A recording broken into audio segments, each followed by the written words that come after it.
కవితక్క సన కాక్ మీద ఉందండి బాబు. చిన్న చిన్న పంచులతో పాలిటిక్స్ లో ఎరగదీసేస్తుంది అసలు. ఇప్పుడు మళ్ళీ కొత్తగా ఏమైనా అన్నారా మేడం గారు? ఎప్పటికప్పుడు అన్ని కొత్తగానే అనేస్తుంటారులే గాని జూబ్లీ హిల్స్ ఉప ఎన్నికల్లో బీఆర్ఎస్ ఓడిపోతే ఓ డిఫరెంట్ ట్వీట్ వేసి కామ్గా ఎంజేసేస్తుందండి బాబు. ఇంతకీ ఏంటా ట్వీటు? అంత స్పెషల్గా ఉందా? నన్ను ఎందుకు అడగడం, కావాలంటే కవితక్కని అడుగు, మొత్తం డీటెయిల్గా చెప్పిద్ది. అప్పుడు అది ఎంత స్పెషలో నీకు కూడా తెలుస్తుంది. ఇప్పుడు అంత అవసరం లేదులే కానీ అమ్మాయి, అదేదో నువ్వే చూపించేయి. సర్లే, ఆవిడేసిన ట్వీట్ను మీరు అట్టా అర్థం చేసుకుంటారో చేసుకోండి మరి.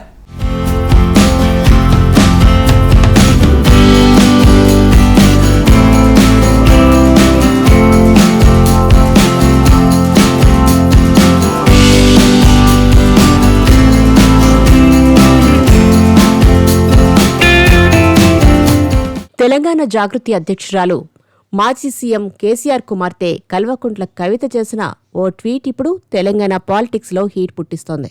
జూబ్లీహిల్స్ అసెంబ్లీ నియోజకవర్గ ఉప ఎన్నికల్లో బీఆర్ఎస్ ఘోరంగా ఓడిపోయింది. ఆ ఫలితాల తర్వాత కవిత ఎక్స్ వేదికగా ఆసక్తికరమైన ట్వీట్ చేశారు. కర్మ హిట్స్ బ్యాక్ అంటూ సింపుల్గా ట్వీట్ పెట్టారామె.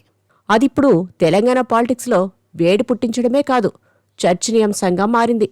ట్వీట్లో ఎవరి పేరును గాని, ఏ పార్టీ పేరును గాని, ఏ అంశాన్ని గాని కోట్ చేయకుండా జస్ట్ 3 పదాల ట్వీట్తో ఫుల్ హీట్ పుట్టించేశారు కవిత.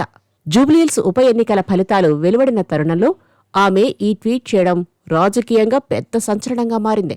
ప్రతి ఒక్కరూ దీని గురించే మాట్లాడుకుంటున్నారు. ఈ కామెంట్స్ బీఆర్ఎస్ పార్టీ ముఖ్యులను ఉద్దేశించి చేశారని కొందరంటున్నారు. జూబ్లీహిల్స్ ఉప ఎన్నికల్లో కాంగ్రెస్ పార్టీ అభ్యర్థి నవీన్ యాదవ్ గెలిచారు. బీఆర్ఎస్ దారుణంగా ఓడిపోయింది. వాస్తవానికి ఈ సీటు బీఆర్ఎస్దే. ఆ పార్టీ ఎమ్మెల్యే మాగంటి గోపీనాథ్ ఆకస్మిక మరణంతో బై ఎలక్షన్ జరిగింది. ఆయన భార్య సునీతా గోపీనాథ్ బీఆర్ఎస్ తరపున పోటీ చేశారు. సెంటిమెంట్ పండించినా వర్కౌట్ కాలేదు. కాంగ్రెస్ పార్టీయే గెలిచింది. బీఆర్ఎస్ ఓటమిని ఉద్దేశించే కవిత ఈ కామెంట్ చేశారని రాజకీయ విశ్లేషకులు భావిస్తున్నారు.